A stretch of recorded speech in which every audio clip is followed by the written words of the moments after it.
안녕하세요. 마음의 정리도 할 겸 천천히 적어보겠습니다. 여동생이라 해도 피 한 방울 안 섞인 남이지만 이야기는 지금으로부터 5년 전부터 시작됩니다. 당시 저는 24살이었고 여동생은 18살이었습니다. 저는 회사에 취업 후 자취하기 시작했을 때 요리는 당연히 할 줄 모르고 밥하는 것도 귀찮아서 매일 퇴근하면 집 근처 술집에 식사 겸 한잔하러 갔었는데 그때 그 술집에서 아르바이트 하던 게 제 동생입니다. 그래도 이때는 동생 관계가 아니었습니다. 이 술집에서의 만남은 제 인생을 크게 바꾸는 만남이었습니다. 주 4일은 밥 먹으러 다니니까 점장님도 기억할 수 있었고 저도 반대로 대충 어떤 아르바이트생이 있는지도 기억하고 있었습니다. 특히 여동생은 주 6일에 아르바이트를 했기 때문에 인상적이었습니다. 그래서 평소처럼 자리를 잡고 한 잔 마시면서 밥을 먹고 있었는데 그날이 토요일인데다 평소보다 더 붐볐습니다. 20여 개 있는 테이블도 제 옆자리만 비어 있을 정도였습니다. 사람이 너무 많아서 혼자 테이블 차지하고 있는 게 눈치가 보여 후딱 마저 먹고 나가려고 생각하고 있었는데 느닷없이 누군가 말을 걸었습니다. 저기 죄송한데 옆에 좀 앉아도 될까요? 그때는 제 동생도 아니었고 어쨌든 피가 안 섞여서 동생은 절대 아니니까 편의상 수지라고 적을게요. 저에게 말을 건 사람은 수지였고 아무래도 아르바이트가 끝난 시간이었던 것 같습니다. 아르바이트 끝나고 식사를 하기 위한 자리가 제 옆밖에 안 비어 있었던 거죠. 저는 앉아도 된다고 했습니다. 하지만 그와 동시에 복장을 초라한 눈이 갔습니다. 제 또래의 여자로 보이는데 때 묻은 티셔츠에 촌스런 청바지 그리고 낡은 컨버스. 주 6일이나 아르바이트 하는데 옷 살 돈이 없나? 돈을 모으고 있나? 라는 의문이 들어도 머릿속에 생각으로만 끝났지 물어볼 수는 없었습니다. 그날은 결국 대화다운 대화도 나누지 못했지만 왠지 호기심이 생겼습니다. 수지가 자리에서 일어난 후 가게 점장님께 수지에 대해서 무심코 물어봤습니다. 수지 씨는 뭔가 학비라도 모으고 있어요? 훌륭하네요. 나이도 젊은데 왜 그렇게 생각해? 아니 올 때마다 항상 아르바이트를 하고 있고 옷도 잘 안 사 입는 것 같아서요. 아니 쟤는 집안 사정이 많이 복잡해. 사정이 많이 딱해. 그래서 안타까워서 아직 고등학생이지만 아르바이트 쓰는 거야. 아 그래요? 고등학생인데 참 대단하네요. 반했어? 반하진 않았지만 왠지 모르게 흥미를 갖게 되었습니다. 그래서 기분 나쁘지 않은 수준으로 가게에서 말을 걸거나 자연스럽게 들리는 이야기들을 듣기를 3개월 정도 계속하던 어느 날 우연히 제가 가게 뒷문을 나온 타이밍에 수지가 가게 뒤에서 고함을 지르는 목소리를 들었습니다. 근처로 가보니 통화 중이었고 들으려고 했던 건 아닌데 고함을 지르는 모습에 무슨 일인지 궁금하여 근처에서 통화하는 것을 엿들었습니다. 들려온 내용은 자세하게 못 알아들었는데 뭔가 돈 때문에 혹신각신하는 것 같았습니다. 어제 30만 원 줬는데 왜? 이런 대화였습니다. 대충 통화가 끝났을 무렵 이번에는 서럽게 우는 소리가 들려왔습니다. 자주 봐서 친하다고 착각한 저는 그 순간 무슨 일인지 몰라도 도와주지 않으면 안 된다는 생각에 용기를 내서 말을 걸었습니다. 밤늦은 시간에 가게 뒤에서 울고 있는 여자에게 양복 입은 직장인이 말을 건네는 건 이상한 모습으로 보이겠지만 그런 건 개의치 않았습니다. 무슨 일 있어요? 수지는 눈물을 너무 많이 흘렸는지 눈을 동그랗게 뜨고 있었습니다. 왜요? 누가 돈 빌려달래요? 아니에요. 남에게 말할 건 아닌 것 같아요. 괜찮아요. 에이, 괜찮아요. 남이지만 말해도 돼요. 저한테 말하고 나면 기분이 좀 풀릴 수도 있어요. 수지는 고개를 숙이면서 띄엄띄엄 자신에 대해서 이야기하기 시작했습니다. 아버지는 없으시고 어머니뿐인데 집에 정말 돈이 없는데 어머니는 전혀 일하지 않으시고 수지가 번 돈으로 생활을 하고 계신다는 겁니다. 나라에서 나오는 돈이 있으면 그 돈으로는 사치를 하시고 생활비는 전부 수지가 드리는데도 불구하고 어머니는 돈이 떨어지면 수지한테 전화해서 막말을 하셨다고 합니다. 그래서 정말 못 사는 동네에서 겨우겨우 살고 있는데 최근엔 전기세랑 가스세도 못 내고 있어서 힘들어서 울었다고 하더라고요. 얘기를 들으면서 저도 모르게 눈물이 났습니다. 저는 얘기를 다 듣고 제 지갑에 있는 돈을 모두 꺼내 수지한테 줬습니다. 수지는 절대 못 받는다고 했는데 저는 그냥 막무가내로 줬습니다. 언제든지 괜찮으니까 갚을 수 있을 때 돌려달라고 했습니다. 그래도 수지는 계속해서 거절을 했습니다. 괜찮으니까 받아요. 나중에 못 갚더라도 상관없으니까 받아도 돼요. 돈 안 갚는다고 겁주는 그런 사람 아닙니다. 이 말을 듣고 되게 고마워하며 제가 준 돈을 받았습니다. 그 후 수지를 집에 데려다주고 연락처를 교환했습니다. 수진의 집은 정말 비바람만 겨우 막을 수 있을 것 같은 아주 오래된 주택이었습니다.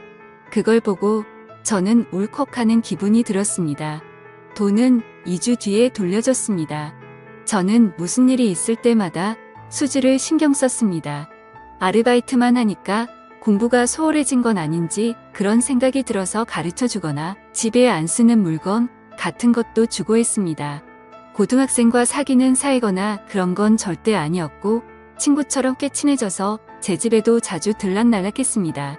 알게 된 지 1년 정도 지난 시점에는 살이 빠져서 안색도 별로 안 좋아 보였던 애가 누가 봐도 건강하게 보일 정도로 살도 붙었습니다. 예전에 저를 만나기 전에는 아침 점심 거르고 하루에 한 끼 먹는 게 전부였다고 했습니다. 상상만 해도 또 눈물이 나네요. 그래서 저는 제 집에 놀러 올 때면 먹고 싶은 거 항상 사주고 아르바이트 끝나면 배가 찢어지게 먹을 수 있도록 해줬습니다. 그러다 수지가 고등학교 졸업이 얼마 안 남을 무렵에 한밤중에 저에게 전화를 했습니다.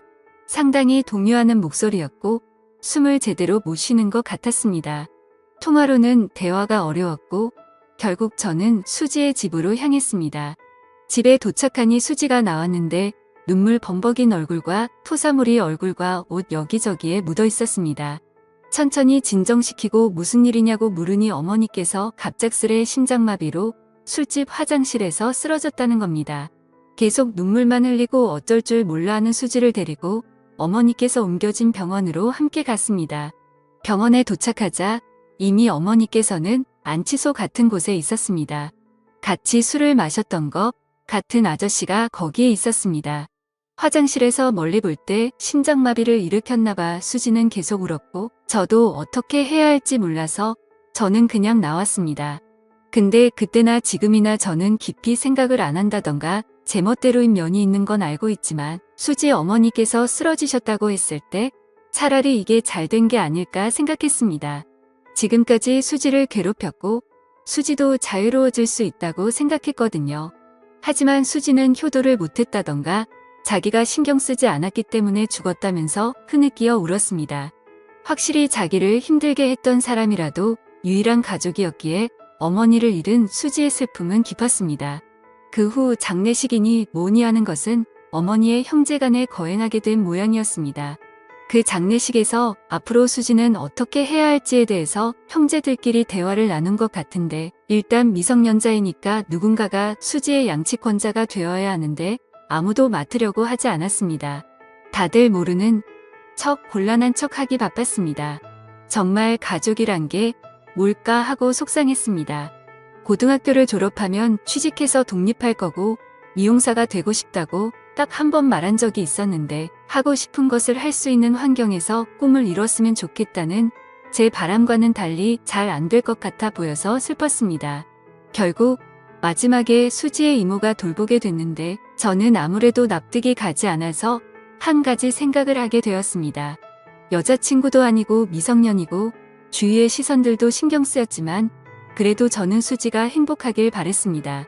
제가 행복하게 해준다거나 그럴 자신도 없었지만 제 입이 먼저 움직였습니다. 수지야, 우리 집으로 와. 네. 돈 없지? 그러니까 우리 집에서 살아. 무슨 생각이에요? 그동안 힘들었잖아. 앞으로는 그만 힘들었으면 좋겠어. 그러니까 내 동생으로서 우리 집에 와서 살아. 여동생이요? 그럴 순 없어요. 몇몇 대화를 더 나눴는데 결국 수지가 결정하기까지 일주일 정도 걸렸고 최종적으로 반년 동안만 신세 지는 걸로 해서 제 집에 오기로 했습니다. 일단 친권자가 되신 아주머니께 허락을 받기 위해서 면담을 했더니 아니나 다를까 흔쾌히 승낙을 하셨습니다. 그때 표정은 짊어지던 짐이 없어진 것 같은 안도의 표정이셨는데 평생 잊지 못할 표정이었습니다. 그리고 저와 수지의 남매 생활은 고등학교 졸업을 기점으로 시작되었습니다. 같이 살기 시작했을 때 뒤늦게 제 부모님께도 말씀을 드렸는데 특히 아버지께서 너는 훌륭한 남자야 라며 상당히 응원해 주셨기 때문에 큰 걱정 없이 수지를 돌볼 수 있었습니다. 졸업 후 바로 취업하려던 수지는 제가 극구 반대를 해서 1년 재수 후에 미용 전문학교에 입학을 했습니다. 재수하는 1년 동안은 틈틈이 아르바이트도 하면서 집안일도 했습니다. 집안일도 처음에는 형편없었는데 점점 더 능숙해졌고 아르바이트에서 번 돈으로 매달 생활비도 보탠다고 하는 걸 말리다 보니까 반년만 신세진다던 약속이 어느새 학교도 졸업하고 취업도 했습니다. 처음에는 촌스럽게 차를 입었었는데 정말 예쁜 여자가 돼서 학교 졸업식에서 신세진 사람에게 메시지를 전하는 자리에서 다들 부모님이나 선생님을 얘기했는데 수지만 혼자서 탱탱씨 고맙습니다 하면서 메시지를 읽는데 눈물이 핑 돌더라고요. 처음에는 다음 달에 꼭 저에게 신세진 거 갖고 나가서 살 거라는 게 말버릇이었는데 언제부턴가 조금만 더 지내도 될까요? 라는 게 말버릇이 되어 있었습니다. 그런 애매한 관계를 결국 계속해서 지금에 이르렀는데 최근에 수지가 우리의 관계를 확실히 하고 싶다는 말을 했습니다. 저는 20대를 거의 수지에게 바쳤고 여자로서 의식하지 않았다고까지는 말할 수 없지만 우연히 손이라도 스치면 수지는 겁을 먹는 듯 했었고 처음 2년 동안은 돌아가신 어머니한테 원망받는다고 밤이면 밤마다 울고 불고 최근 1년 동안은 화가 치미는 일도 많았습니다. 그래도 언제부터 좋아했는지는 모르겠지만 행복하길 바라는 여자를 평생 행복하게 해주기 위해 프로포즈를 위한 반지를 샀습니다. 그리고 오늘 처음으로 만났던 술집에서 프로포즈를 했습니다. 상대도 어렴풋이 눈치는 채고 했었겠지만 실제로 프로포즈를 하니 펑펑 울면서 숨쉬기도 힘들어해서 대답이 좀처럼 돌아오지 않아 매우 초조했습니다. 나와 함께 끝까지 있어줄래? 지금까지 5년 동안 같이 있었는데 앞으로 10년, 20년 나와 함께 있어줄래? 박동 같은 눈물을 펑펑 쏟아내기 시작하는데 아르바이트생들 총출동해서 축하해 주려던 점장도 너무 소란스럽고 대답이 돌아오지 않아 초조함이 극에 다다를 때 진정이 된 수지가 그동안 너무 불안했다고 얘기를 하기 시작했습니다. 지금까지 너무 무서웠어요. 언젠가 헤어져야 하는데 계속 생각은 하는데도 신세는 계속 지고 있으니까 눈치 없이 민폐를 끼치는 건가 싶고 또 저 때문에 청춘을 망치신 것 같았어요. 그러니까 제가 아무리 좋아해도 좋아한다고 말하면 안 된다고 생각을 했어요. 엄마는 힘들게만 살다가 돌아가셨는데 나만 이렇게 행복하게 살면 못된 거라고 생각을 했어요.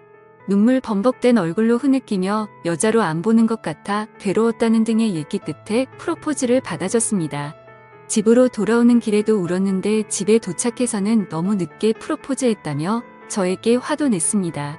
돌이켜보면 정말 그날 수지에게 말 걸어서 다행이라고 진심으로 생각합니다. 동시에 그때 제가 말을 걸지 않았다면 어떻게 되었을까 하고 생각하면 괴롭네요. 진심으로 사랑할 수 있는 사람을 만난 것에 하루하루 감사하면서 살겠습니다. 시청해주셔서 감사합니다.